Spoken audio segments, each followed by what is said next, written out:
আসসালামু আলাইকুম, আশা করি আপনারা সবাই ভালো আছেন। বর্তমানে একটি আমি আনকমন ফসলের খেতে দাঁড়িয়ে আছি। এটি একটি ব্যতিক্রম সুপারফুড খেতে।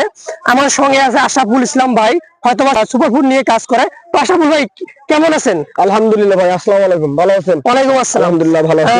আপনার মাঠে আমি বর্তমান অবস্থান করতেছি। এটি কি ফসল এবং কেন চাষাবাদ করছেন এই বিষয়ে যদি একটু সংক্ষিপ্ত ভাবে বলতেন।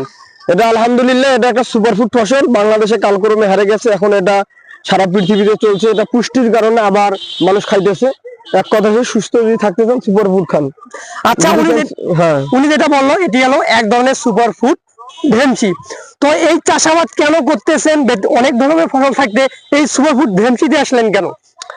এটা এই জন্য করতেছি যে আমি ভাত যদি খাই শর্করা পাই, এটা খাই ক্ষতি হয়, মাছ খাইলে এক ধরনের পাই, মাংস পাই, আর এটা খেলে আমি সব ধরনের পুষ্টিগুণগুলো একসঙ্গে পাবো।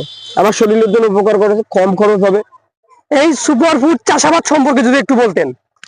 এটা চাষাবাদ খুব সহজ, এটা কোনো নিরানি ফিরানি লাগে না। এখানে যত আগাছা হয় এটা সেটা শোধন করে নেওয়ার পরে হচ্ছে এখানে কোনো তেমন রাসায়নিক কীটনাশক কোনো কিছুর তেমন প্রয়োজন নাই। ভাই যেটা বলতেছে এটা চাষাবাদ পদ্ধতি খুবই সহজ, এটা কোনো আগাছাও নিরানি করতে হয় না, তেমন কোনো রোগ বালাইও হয় না, এবং কি রাসায়নিক সারও তেমন কোনো প্রয়োজন হয় না। এই সুপারফুডটা মানুষ কিভাবে খাবে এবং এর যদি পুষ্টিগুণ সম্পর্কে যদি বলতেন। এটা হচ্ছে বিভিন্ন খাওয়া যায়। এটা থেকে আমি চাল তৈরি করব, চালটা আপনি খেতে পারবেন। তো এটা যে আপনার পায়েস করেন, পিঠা করেন, রুটি করেন, যা করেন, তারপরে এটা থেকে ছাতু করা যায়, বিভিন্ন আইটেমে খাওয়া যায়। আর এটা পুষ্টিগুণটা খুবই বেশি। সেটা হচ্ছে আপনার ভাত, মাছ, রুটি, সবজি, আপনার ফলে যে ধরনের পুষ্টিগুণ আছে সব পুষ্টিগুণ এই ঢেমসির মধ্যে বিদ্যমান।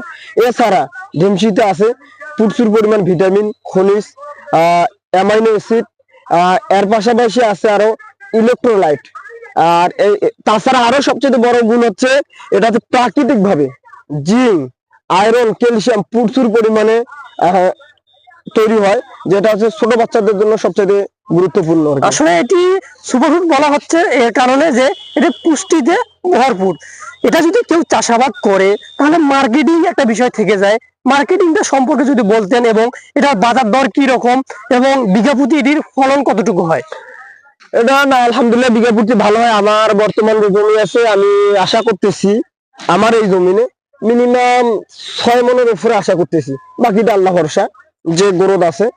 আর মার্কেটিংটা একটু ডিফিকাল্ট, তবে হচ্ছে যে ইনশাল্লাহ এটা আস্তে আস্তে সলভ হবে।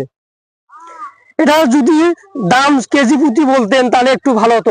বাজার কিরকম? এটা নরমালি হচ্ছে যে আপনার অনলাইনে আমি দেখি যে বিভিন্ন যারা সুপারফুড বিক্রি করে তারা হচ্ছে যে 950 থেকে 1000 টাকা চালটা বিক্রি করে।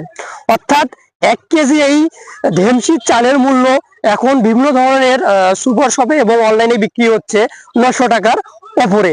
তাই যদি আপনারা বিনা খরচে বা অল্প খরচে যদি সুপারফুড এই ঢেমসিটা আমরা চাষাবাদ করি তাহলে সাধারণ রবি মৌসুমে রবি শস্য একটা সবচেয়ে লাভজনক। আমি এটা করে আলহামদুলিল্লাহ আশা করতেছি ধান করতে পারবো, তার কোনো ক্ষতি হবে না। আসলে এই ফসলটা চাষ করে অনায়াসে আমাদের বড় যে ধানটা সেটাও চাষ করা যাবে, এবং এর বাজার মূল্যটা অনেক বেশি থাকার কারণে এটা অবশ্যই লাভবান হবে। তো আশাফুল ভাই আপনাকে অসংখ্য ধন্যবাদ।